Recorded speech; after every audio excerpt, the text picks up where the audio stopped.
So good evening everyone.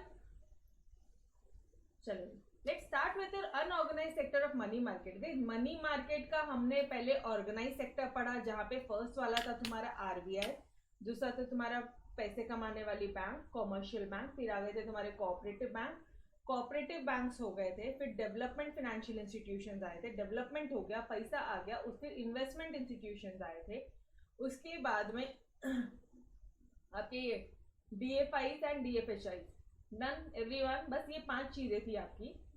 उसके बाद में now in your unorganised sector we have only 3। Unorganised sector में सिर्फ और सिर्फ 3, और इस लेक्चर में हम लोग सिर्फ इतना ही कवर करने वाले हैं।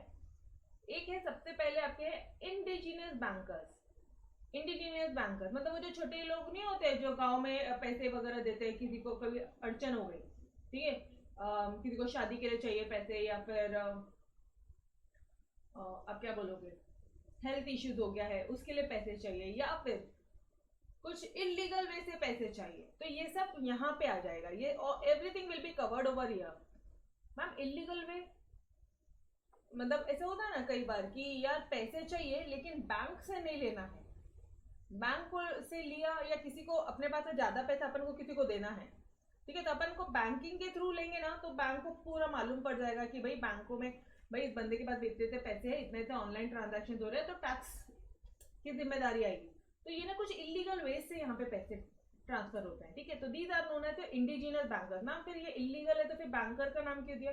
बिकॉज ये भी तो बैंकों का ही काम करते हैं, ठीक है। In India it's illegal. Okay, आपने हुंडी का नाम सुना है? हुंडी का नाम सुना है guys? Have you heard about this term हुंडी? हुंडी सुना है? क्या होता है? वहां पे एक चिट्ठी दी जाती है कि भाई ये पैसा इस आदमी को इतना इतना ट्रांसफर करना है, बैंक के थ्रू नहीं, illegal way, outside the banks, ठीक है, आउटसाइड बैंक से हम लोग ये पैसा ट्रांसफर करते हैं। तो ये हो गए आपके इंडिजिनियस बैंकर्स। उसके बाद में आ जाता है आपके मनी लेंडर्स। मनी लेंडर्स तो पता है आपको, साहूकार लोग जो होते हैं गाँव में, ठीक है, तो ये लोग हेवी इंटरेस्ट चार्ज करते हैं बेचारे फार्मर्स को, जो आर्टिजन्स है उनको इतना लूट मचाते हैं। कैसा होता है ना, मनी लेंडर्स, फार्मर सबसे पहले जाएगा तो गांव में उसके सामने जो सेठ है उसके पास ही जाता है, ठीक है, कि साहब मुझे पैसे चाहिए। ये आपको बोलेगा कि भाई मैं क्यों दूं आपको, गिरवी क्या रखोगे? तो ये अपना बेचारा फार्मर जो अपनी जमीन इनके पास में गिरवी रख देता है। एक शॉर्ट स्टोरी सुन लो बस। ये जो मनी लेंडर के पास वो जा रहा है, मनी लेंडर साहूकार, ठीक है, जो भी टर्म्स आपको ध्यान रखना है, मनी लेंड करते हैं लोग। तो ये जो फार्मर जा रहा है ये बोलता है भाई ठीक है, मेरे पास तो सिर्फ ये जमीन है, या मेरे पास ये अपनी गाय बैल वगैरह है, ये लीजिए आप इनको गिरवी रख लीजिए, जो भी कुछ, ठीक है। अभी इनके इंटरेस्ट रेट इतने ज्यादा रहते हैं, जैसे अपन ने मूवीज में भी देखा कि इनके इंटरेस्ट रेट बहुत ज्यादा रहते हैं, तो ये फार्मर के लिए इनका इंटरेस्ट पे करना ही पॉसिबल नहीं होता, इतना ज्यादा लोग इंटरेस्ट रेट चार्ज करते हैं। तो ultimately at the end result क्या होता है कि ये जमीन हो गई इनकी, इनके गाय बैल हो गए इनके, अन्य बेचारा, याद आ रहा है अपन इस तरह से बहुत सारी मूवीज में ये सब देखा है। तो this is of your types money lenders. और लास्ट आता है आपका unregulated non bank financial intermediate. ये अनरेगुलेटेड मतलब इस पे कोई भी ऊपर कानून नहीं है। अनरेगुलेटेड मतलब कोई कानून नहीं है। ये देखो ना, ये अनऑर्गेनाइज सेक्टर मतलब ही ये है कि भाई कोई भी इस पर रेगुलेशंस नहीं है, ठीक है। जैसे ये इंडिजिनियस बैंकर्स, भले ये इलीगल है लेकिन आज भी हुंडी के ट्रांजैक्शन देखे जाते हैं। मनी लेंडर्स, आरबीआई ने तो स्ट्रिक्ट कंट्रोल रिस्ट्रिक्ट किया है इसे, पता है, आरबीआई ने सीधा बैन किया है कि भाई एकदम स्ट्रिक्ट कंट्रोल है उनका, रिस्ट्रिक्ट किया है कि अब ये ट्रांजैक्शन नहीं होंगे, आप इतना हेवी इंटरेस्ट रेट चार्ज नहीं कर सकते उनसे, आप फार्मर्स को इतना ज्यादा एक्सप्लॉइट नहीं कर सकते हो। और last one is your unregulated, मतलब जो रेगुलेशन नहीं है जिसपे, नॉन बैंक। नॉन बैंक मतलब विदाउट बैंकिंग। फिनेंशियल इंटरमीडिएरीज मतलब फॉर एग्जाम्पल मैम यहाँ पे क्या क्या आएंगे, जैसे ये नहीं होता है अपने मम्मा लोगों की बचत घट होता है, बचत घट सुना है कभी? मम्मा लोगों का आपका बचत घट वगैरह होता है, चिट फंड्स होते हैं, जैसे मम्मा लोग मिलती हैं एक मीटिंग में, ठीक है, कुछ बिल्डिंग के सोसाइटी वाली जितनी भी लेडीज है वो मिलती है, बचत घट वाला, या कुछ क्या बोलते हैं आप उसको, उसका एक वर्ड है बीसी या कुछ अलग से एक वर्ड है, ठीक है, मुझे एग्जैक्टली वो याद नहीं आ रहा है। तो उसमें क्या होता है, जैसे मान लो 50 लेडीज है तो 50 लेडीज, हर एक लेडीज पैसा इकट्ठा करेगी, ठीक है, यहाँ पे जो भी पैसा है फिर उसके बाद में वो लोग कुछ गेम्स वगैरह खेलेंगे। अब ऑब्वियसली लेडीज मिली है, इतने सारे लोग मिले तो कुछ ना कुछ तो फंक्शन एक तरह से होगा। बट फिर एक लकी ड्रॉ निकाला जाएगा यहाँ से, और जिसके नाम की वो चिट ओपन है वो पूरा पैसा, जैसे सब लोग मान लो 50 लोग मिलकर 1000 रुपए इकट्ठा करे, तो 50 इंटू 1000 रुपए कितने हो गए? 50 इंटू 1000 रुपए कितने होगा? 50,000। तो जिसका भी नाम इस चिट्ठी में आएगा, ठीक है, ऐसा लेडीज खेलती है गेम, बचत घट वगैरह भी होता है थोड़ा, तो ये जो भी रुपए है ये उस बंदे को मिल जाएगा जिसका वो चिट्ठी पे नाम आया है। तो ये जो है ना, ये भी 2-3 टाइप के होते हैं। एक होता है तुम्हारा चिट फंड्स। मैम ये जो आपने बताया ये चिट फंड से नहीं रे बाबा, ये चिट फंड नहीं है, but it's just the type of this. Nidhi companies, Nidhi companies होती है, फिर ये प्रॉपर एक ऑफिशियली कंपनी है, ठीक है। और फिर एक आपके होते हैं लोन कंपनीज, ऐसी कंपनी होती है जो लोन प्रोवाइड करती है, ठीक है। तो these are your 3 type: indigenous bankers, money lenders and your unregulated non bank financial intermediaries. Financial intermediaries मतलब अब कभी पैसों की जरूरत हो तो मम्मा को सबसे पहले माइंड में क्लिक होगा कि भाई मेरे बचत घट से पैसे आने वाले हैं, ठीक है, या मुझे इस चिट फंड या निधि कंपनी में जो मैंने पैसे डाले हैं हमें वहां से पैसे आने वाले हैं। समझ में आ रहा है? मैं बताती हूँ आपको सारी चीजें डिटेल में बताती हूँ, but is this point clear? हाँ, ये बीशी बोलते हैं उसे, जो भी है। Clear everyone? ये 3 पॉइंट्स क्लियर हुए? Yes, okay. चलो फिर line by line, word by word अपन आगे बढ़ते हैं। कंसेप्ट समझाना, कंसेप्ट पे तो डर नहीं लगाना, सिंपल, बस उतना ही एक एम था, ठीक है। ये चैप्टर को आपको बहुत फैमिलियर करके देना है। इंडिजिनस बैंकर्स मतलब बैंकर्स है, फाइनेंशियल ऐसी फाइनेंशियल इंटरमीडिएरीज है जो सिमिलर है आपके बैंक से, इसलिए तो हम लोग क्या वर्ड लगा रहे हैं उसके आगे? बैंकर्स। जो बैंक नहीं है लेकिन सिमिलर है बैंक से। कभी अड़चन आई, कभी पैसा की जरूरत पड़ा, ठीक है, मान लो घर लेना है या कुछ और कुछ अड़चन आ गई है, तो आप सीधा किसके पास जाओगे? इनके पास जाओगे, ठीक है जी। Similar to banks, they generally deal in your short term credit instrument, जैसे कि हुंडी। एक चिट्ठी होती है, जैसे आप उसमें लिख के दोगे कि भाई इतने इतने, मान लो 1 करोड़ रुपए इनको ट्रांसफर करना है, लेकिन बिना बताए, बिना बैंकिंग रूट के थ्रू नहीं, विदाउट बैंकिंग, ठीक है, मतलब समझ जाओ इलीगल है। अच्छा खासा अगर पकड़े गए तो अच्छी खासी पनिशमेंट हो जाएगी, ठीक है जी। Yes. Rate of interest differs from one market to another. Obviously अब रेट ऑफ इंटरेस्ट ये हो सकता है कि मुंबई में अलग हो, आपके कोलकाता में अलग हो, आपके चेन्नई में अलग हो, ठीक है, इस तरह से चीजें हो सकती है, पुणे में रेट्स अलग हो, ये सारी चीजें हो सकती है। जो मेन वाइटल सोर्स है, vital source of funds in unbanked areas. अच्छा, अब सिर्फ हुंडी को पकड़ के मत लेना, हुंडी को पकड़ के मत लेना। कई बार क्या होता है, ये जो बैंकर्स होते हैं, ये जो इंडिजिनस बैंकर्स होते हैं, ये जो फाइनेंशियल इंटरमीडिएटरीज होती है, ये तो हुंडी वाज जस्ट एन एग्जांपल, ठीक है जी। अगर आप इलीगल बोलोगे तो सिर्फ यहीं तक आंसर लिख पाओगे, ये वाला लाइन आप नहीं लिख पाओगे एग्जाम में। कई बार क्या होता है, एग्रीकल्चर सेक्टर के लिए लोन चाहिए होता है, या ट्रेड के लिए लोन चाहिए होता है, या फिर इंडस्ट्री बनाने के लिए, इंडस्ट्रियल पर्पस के लिए हमें लोन चाहिए होता है, एंड अच्छा खासा बड़ा बड़ा अमाउंट चाहिए होता है, 1 करोड़ रुपए, 10 करोड़ रुपए, ऐसे कुछ लोन चाहिए होता है। तो हम लोग किनके पास जाते हैं? हम, और ये हम इनके पास जाते हैं, ठीक है। एंड दीज आर ये वाइटल सोर्स, जहां पे बैंक नहीं है ना, ये वैसे एरिया में बहुत ज्यादा मदद करते हैं, अनबैंक्ड एरियाज में बहुत ज्यादा हेल्पफुल है, क्योंकि ऑब्वियसली बैंक है तो वहां पे नहीं, लेकिन अनबैंक्ड एरियाज, ऐसे एरियाज जहाँ पे बैंक नहीं है, वहां पे ये इंडिजिनस बैंकर्स बहुत ज्यादा इंपॉर्टेंट रोल, एक वाइटल सोर्स प्ले करता है। Clear everyone? सिंपल है, इससे अलावा कुछ नहीं। अच्छा, मनी लेंडर्स, गांव की सीधा सीधा गांव की बातें याद आनी चाहिए। They mostly operated in the villages and charge high rate of interest. सीधा मुद्दे की बात पे करो कि गांव में है and high rate of interest है, इसके अलावा तो और कुछ नहीं लिखना है। डन, लर्न होता है आराम से। मनी लेंडर बोला तो सीधा माइंड में क्या आता है? गांव and high rate of interest, वही है। अच्छा, वहां पे जो लोन दिया जाता है वो गांव में है, तो फिर शादी के लिए भी मिलेगा क्या? यस, मिलेगा। एग्रीकल्चर सेक्टर के लिए मिलेगा क्या? या कुछ धंधा करना है आपको, कुछ ट्रेड, कुछ बिजनेस स्टार्ट करना है, उसके लिए भी मिलेगा। मतलब प्रोडक्टिव पर्पस के लिए भी मिलेगा, अनप्रोडक्टिव पर्पस के लिए भी मिलेगा। अग्रीड? यस और नो? अब खुद सोचो ना, आप मनी लेंडर हो, गांव में हो, आप गांव में बैठे हो, आप लोन देने बैठे हो, तो कोई शादी के लिए भी आया तो भी आप, और किसी की तबियत खराब है तो भी आप लोन दोगे, नहीं तो भी दोगे, तो दोनों पर्पस के लिए, प्रोडक्टिव एंड अनप्रोडक्टिव पर्पस के लिए यहाँ पे लोन दिया जाता है।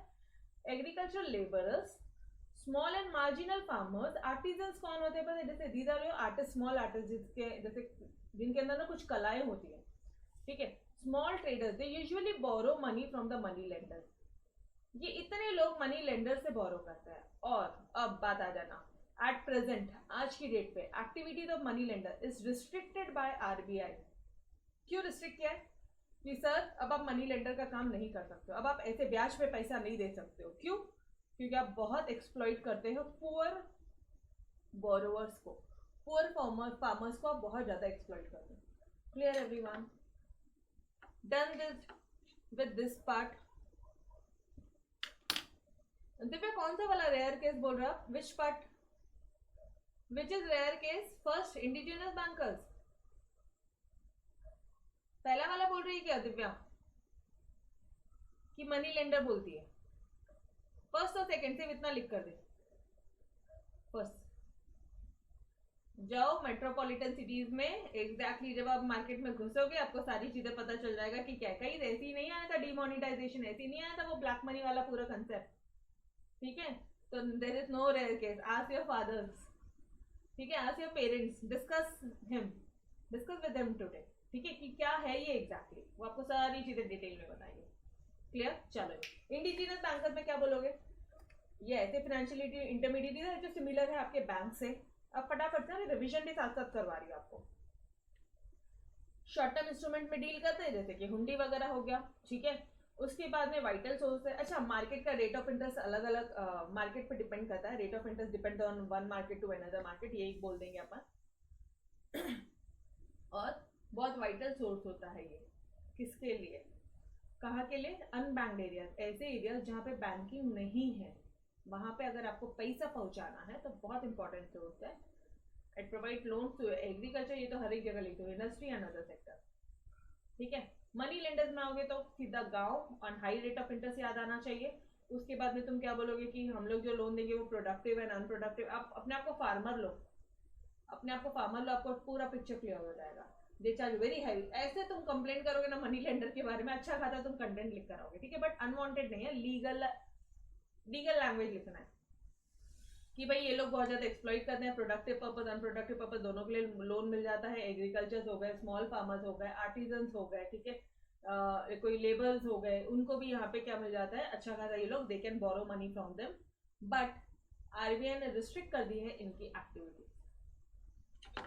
Done everyone? क्यों रिस्ट्रिक्ट किया? क्योंकि ये लोग एक्सप्लॉइट करते थे, because they used to exploit small borrowers और पुअर बोरोवर्स। Done everyone? दोनों पॉइंट अच्छे से हुए, लर्न हुए, फिनिश?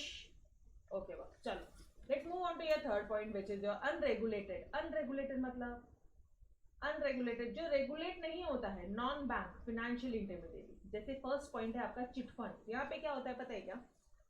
जो भी मेंबर्स होते हैं वो लोग रेगुलर कंट्रीब्यूशन करते हैं। मान लो हर महीने लोग आके 1000 रुपए कंट्रीब्यूट करते हैं फंड के लिए, ठीक है। एंड बिड्स और ड्रॉज निकाले जाते हैं on are made on some mutually agreed criteria. मतलब कुछ चिट्स निकाले जाते हैं, बिड्स, या तो बिड्स लगाई देंगी बोली, या फिर ड्रॉज चिट्स रहेंगे, उसमें से एक चिट निकालोगे, या बिड्स बोली लगाई जाएगी। And the collected fund is given to the chooser member, या फिर जिसका नाम ड्रॉ में आया है, या फिर जिसने हाईएस्ट बिड लगाया है, उस बेसिस पे हम लोग ये मेंबर को, जो भी मेंबर सेलेक्ट हुआ उसको वो पूरा पैसा दे देंगे। क्लियर है? सिंपल सा पार्ट है। मोस्टली कहाँ होता है ये? केरला एंड तमिलनाडु में होता है। Done. Next is your Nidhi company. Nidhi क्या होता है? निधि क्या होता है गाइस? ये ऐसा टाइप, यहाँ पे क्या होता है पता है क्या? यहाँ पे क्या होता है, निधि कंपनी ऑफिशियली कंपनी बनाई गई है, ठीक है, जहाँ पे जैसे ये कंपनी है, ये जो इसके मेंबर्स है, ये जो इसके मेंबर्स है सारे, ठीक है, ये इतने सारे जो भी इसके मेंबर्स है, तो ये लोग क्या करते हैं, ये लोग कंट्रीब्यूट करते हैं पैसा, ठीक है। ये लोग सब, इतने सारे लोग सब के सब कंट्रीब्यूट करते हैं। मान लो पैसा इकट्ठा हो गया 10 लाख रुपए, 10 लाख रुपए इकट्ठा हो गया है, ठीक है। The type of mutual benefit where members make regular contribution. कौन देता है रेगुलर कंट्रीब्यूशन? कौन करता है? मेंबर्स। ये सारे इनके मेंबर्स है, तो मेंबर्स ही पैसा जमा करते हैं। ओके, अपन ने जमा किया। Loan are provided to members. Loan members को ही दिया जाता है एट रीजनेबल इंटरेस्ट रेट, ताकि मेंबर्स का ही भला हो। समझ में आ रहा है? क्योंकि इनसे ही अपन ने पैसा इकट्ठा किया, तो इनसे ही। तो मैम इन दोनों में डिफरेंस क्या है? ये प्रॉपर कंपनी फॉर्मेशन होके ये चीज़ हो रही है। हम जैसे ये नहीं होते कोऑपरेटिव बैंक्स होती है, वो लोग सिर्फ अपने अपने मेंबर्स को ही सपोर्ट कर सकते हैं, वैसे ही है ये।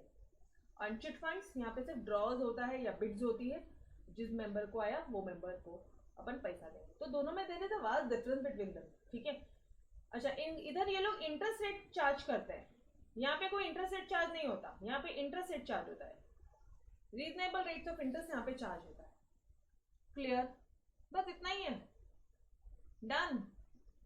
सिर्फ पॉइंट वाइज लिखोगे आंसर, ठीक है। आपके टेक्स्ट बुक में बहुत ऐसे रामायण कहानी लिखी हुई है, जस्ट चेक इट आउट। ये देखो, ये इंडिजिनस बैंकर्स तो ठीक है, ये सारे पॉइंट्स मैंने कवर कर लिए, चिंता ना करो। मनी लेंडर्स भी ठीक है। ये देखो, unregulated non bank financial intermediaries, अगर तुम बुक से पढ़ते हो, अगर आप बुक से पढ़ते हो तो अच्छा खासा देखो, यहाँ पे पहले चिट फंड के अंदर लिखा निधि लोन कंपनी, फिर यहाँ से वो लोग निधि के बारे में आए और यहाँ से लोन्स के बारे में आए, लोन कंपनीज यहाँ पे आई है। तो उन्होंने एकदम पैराग्राफ फॉर्म में लिखा है। But guys please right point wise answer, अच्छा प्रेजेंटेशन जाएगा, मार्क्स अच्छे मिलेंगे, ठीक है जी।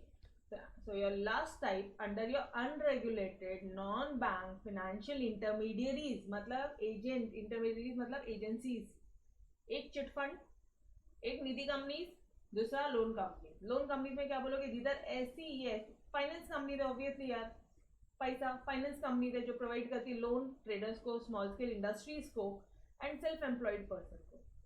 बीइंग अनरेगुलेटेड, क्योंकि अनरेगुलेटेड है, आरबीआई को कोई कंट्रोल नहीं है, इसलिए वो high rate of interest charge करती है लोन्स को। सिर्फ तुमको पॉइंट याद आना, तुम अंदर के आंसर अपने आप लिख लोगे। चिट फंड में क्या बोलोगे, बिड्स और ड्रॉज, ये दो पॉइंट्स आपके आंसर में आने चाहिए। केरला तमिलनाडु, ये पॉइंट्स आपके आंसर में आने चाहिए। निधि में क्या बोलोगे, मेंबर रेगुलर कंट्रीब्यूशन करते हैं, ये निधि कंपनी इन्हीं को, यही मेंबर्स को लोन देती है रेगुलर इंटरेस्ट पे, रीजनेबल इंटरेस्ट पे। और यहाँ पे क्या बोलोगे, ये फाइनेंस कंपनीज है बॉस, ये एक ऐसी फाइनेंस कंपनी है जो लोन देती ट्रेडर्स को, क्या बोलोगे इंडस्ट्रीज को, स्मॉल स्केल इंडस्ट्रीज को, सेल्फ एम्प्लॉयड को। लोन तो अपन दे देते हैं, फर्क नहीं पड़ता, लेकिन क्योंकि अनरेगुलेटेड है तो हम लोग हाई इंटरेस्ट रेट चार्ज करता है। Done everyone, third with the concept, everyone yes, समझा, इजी था, कुछ भी टेक्निकल नहीं था, यस और नो? ओके ओके बॉस, तो we will stop till here, मिलते हैं नेक्स्ट लेक्चर में, तब तक के लिए अलविदा, yes bye bye everyone, take care.